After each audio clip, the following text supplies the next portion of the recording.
Now to tee up the FDA recalling thousands of blueberries and issuing the highest level warning. I've got our Med Unit producer, Youri Benadjaoud, here for more on what we need to know. Youri, appreciate you joining us, man, and I need you to put me at ease because I had some blueberries this morning. What's going on with this blueberry recall? What do we know about it?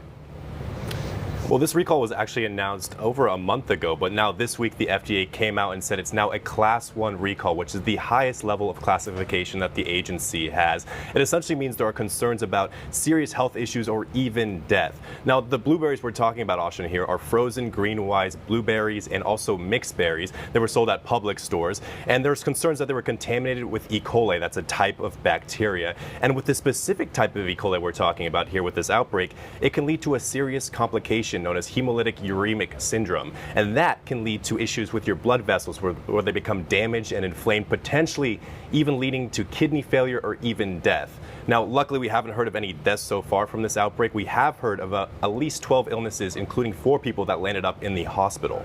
Yeah, Youri, you had mentioned Publix supermarkets. What states are actually impacted by this recall of Greenwise organic blueberries?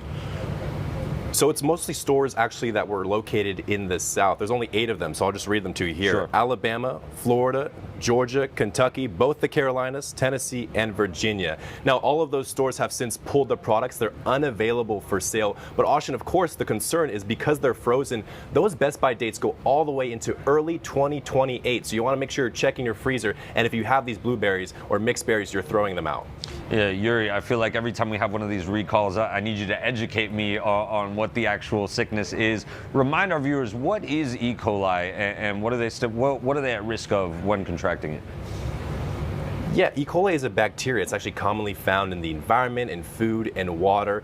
There's different kinds. Some are actually harmless. They actually help us digest our food, provide vitamins, but in some cases they can make you ill. You can get sick after eating contaminated food, and that can lead to those common food poisoning symptoms you see on your screen here: stomach cramps, diarrhea, fever, nausea, vomiting, and that's why you hear of hundreds of thousands of illnesses every year from this bacteria. Yeah, Youri, so if we actually get E. coli, I mean, day's not over for me, so if you do contract E. coli, what should you actually do?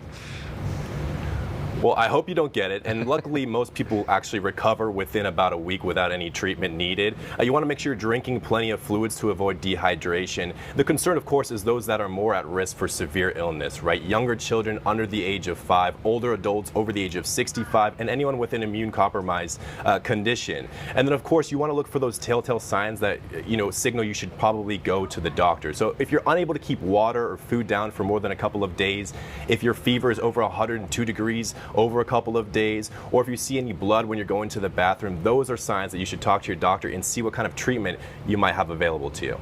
Youri Benadjaoud, I'll keep you posted, man.